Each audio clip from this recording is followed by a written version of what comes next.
I have the fastest street race car in a 405.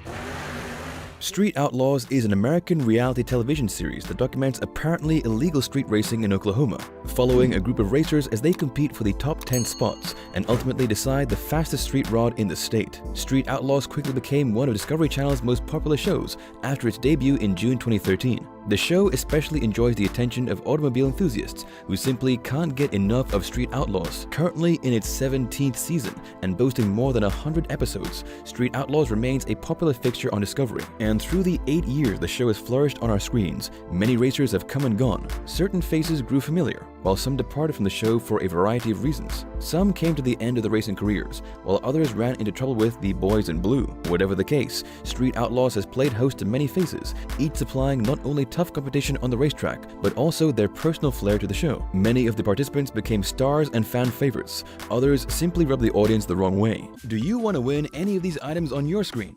If so, make sure to watch the whole video, leave a like and comment a hidden message. And without being said, let's get ready to the video. Love them or hate them, the cast of Street Outlaws nonetheless found a way to intrigue the audience and keep them coming back for more. While their antics in front of the camera might be entertaining, fans of the show will be happy to learn that there is more to their favorite characters than meets the eye. As it seems, the camera doesn't capture everything, and many of the faces viewers have come to adore or despise hide many secrets. Of course, each outlaw maintains a life off camera, but we are here to uncover secrets that they would rather keep hidden. When the first season of Street Outlaws kicked off, the viewers met racer Chuck Seitzinger when he still ranked in 7th position in the Oklahoma top 10 list. But few viewers knew that Chuck could boast several championship trophies. Chuck had been involved in import drag racing events from long before he appeared on the show, beginning his career as far back as the beginning of the 21st century. Initially, Chuck worked as a technician, specializing in the repairs and fine-tuning of Honda models when import drag racing was still rising in popularity. After completing work on his Honda Civic hatchback, Chuck took the car for a test run in the racing event in Virginia, and ever since has been addicted to the adrenaline and excitement of drag racing. Chuck later explained on the show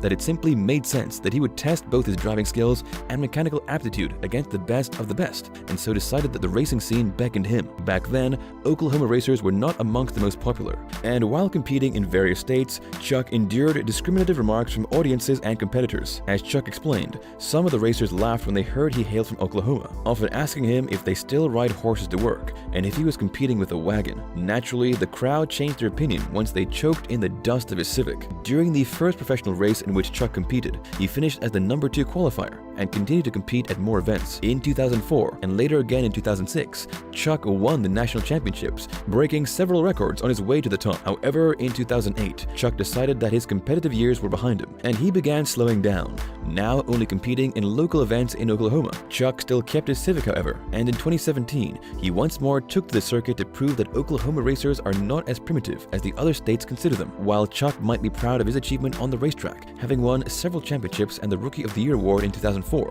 he would more than likely tell fans that the center of his pride is his fatherhood. Chuck simply can't stop talking about his daughters, yet the family man might also insist that the proudest moment in his life was an achievement he shared with his brother. Back in 2004, Chuck's younger brother talked him into buying a worn-down imported car, and together they invested a lot of money and effort to rebuild the vehicle. Other members of the family insisted that the brothers were making a mistake, believing that the two were wasting money on a silly idea, and didn't consider that the investment would pay off in the end. However, for the Seitzinger brothers, the project became more of a sentimental bonding experience. When they finally finished the car and entered it in a racing event, the remaining family agreed that it might have been worth all the effort. After all, this was the same Honda Civic that made a champion out of Chuck. But not only did the car win races, it became champion material, and the proudest creation the Seitzingers ever produced. Every dedicated viewer, and anyone familiar with at least 1 or 2 episodes of Street Outlaws, would know who Big Chief is. Justin Shearer, known by every racer as Big Chief, perhaps the most prominent star of Street Outlaws, and while he's certainly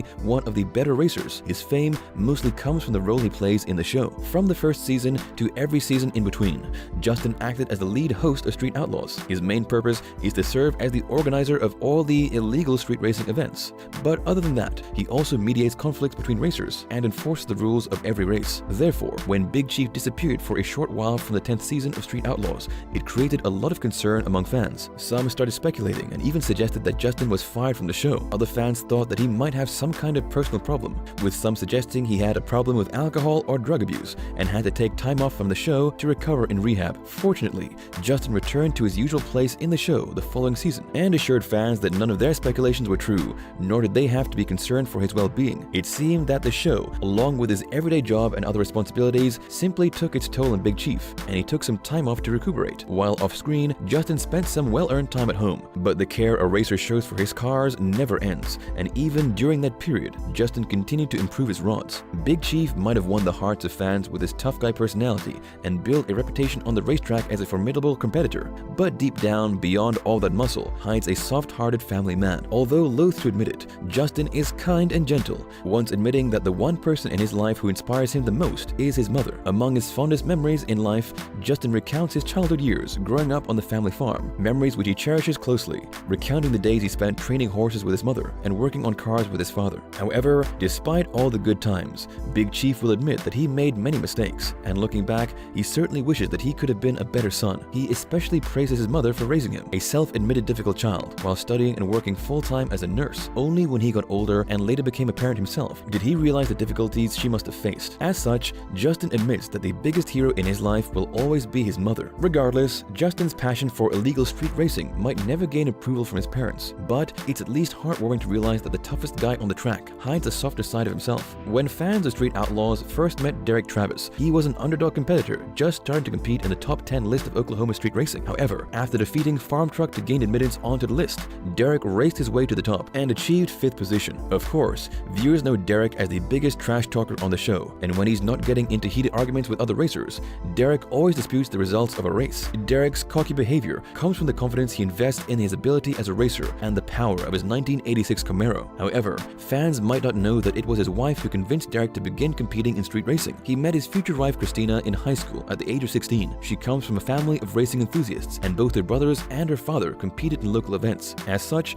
they passed on their passion to their sister, who owned a 1985 Mustang GT. At the time, Derek drove a 1982 Camaro, and as he explained, he and Christina would often argue about who drove the fastest car. Then one day, they decided to settle the argument with a friendly race. Of course, Christina trusted her father's driving skills, who took to the streets on her behalf. Unfortunately, Derek lost the race against her Mustang GT, but despite enduring a lot of ragging from his wife, he fell in love with the sport. He began practicing his driving skills and improving his car, determined not to lose another race against Christina's Mustang. Evidently, his first race shaped him to become the man he is today. Another prominent star of Street Outlaws, James Love, who competes as Doc, might have become one of the top competitors on the show, but he didn't have it easy in life. He's known to drive a powerful 1970 Chevrolet Monte Carlo, rumored to have the biggest engine, but his passion for the said model comes from his difficult childhood. The first car he owned was a 1977 Monte Carlo, previously owned by his mother. His parents passed the car down to him to drive his younger siblings to school and himself to work. According to Doc, his family was dirt poor, and he could hardly afford gas for the car back then. However, in due time, he worked his way out of poverty and could eventually afford to buy his first car. Having fallen in love with the Monte Carlo model, he bought a worn-down 1972 Monte Carlo, which only cost $75. Today, Doc competes with one of the most formidable cars on the show, a 1970 Monte Carlo fitted with a 959 CI CID mounted motor, which helped him race his way to the #1 spot. Unfortunately, at the end of 2020, he crashed his Monte Carlo, appropriately named the Street Beast, and if he wishes to keep competing, he needs to sell off some of his equipment to afford the repairs. Considering that Doc conquered many obstacles, fans are confident that he'll make it back into the competition and sincerely hope for his return. While the show endures criticism for encouraging supposedly illegal and dangerous activity, recently leaked information revealed that not everything about the show is as illegal as the producers claim it is. However,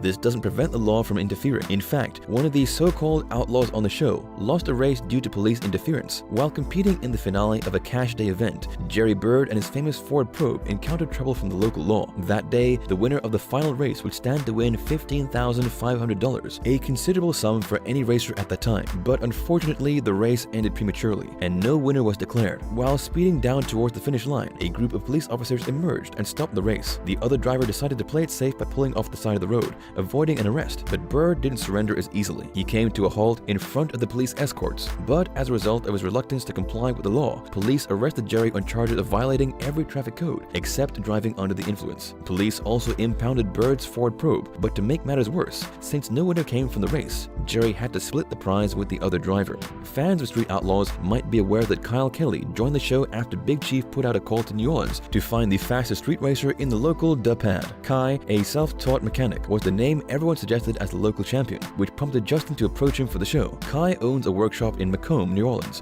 which specializes in building up cars for high-performance purposes and, of course, racing. As such, Kai became a fierce competitor in Street Outlaws and soon won the interest of many viewers. However, Kai's initial calling in life had nothing to do with racing. Like many people, he started at the bottom, and many viewers know that Kai believes in hard work breeds success. This is something he certainly proves on the show. Kelly started his first job at the very bottom of a local petroleum refining factory, working as a fire watcher. According to Kelly, the job hardly held any excitement and often made him feel like the most useless person in the factory. Despite earning $10 to the hour, his responsibilities were limited to keeping an eye on the other workers, watching out for fires and similar hazards. Regardless, Kai worked for the same company for a full decade before leaving to build his workshop. Through hard work, Kai climbed the ladder until he achieved the position of superintendent. By the end, Kai had become responsible for 250 employees, and today keeps inspiring people to achieve beyond their initial stations. So, do these insights increase your interest in and enjoyment of Street Outlaws? We certainly hope so. Thank you for spending some time with us. Make sure to like and subscribe so you never miss another video. We also handpick these videos which we recommend you watch next. You can talk to us on all social medias or ask a question in the comments below. Thank you for being with us, and we'll see you back tomorrow.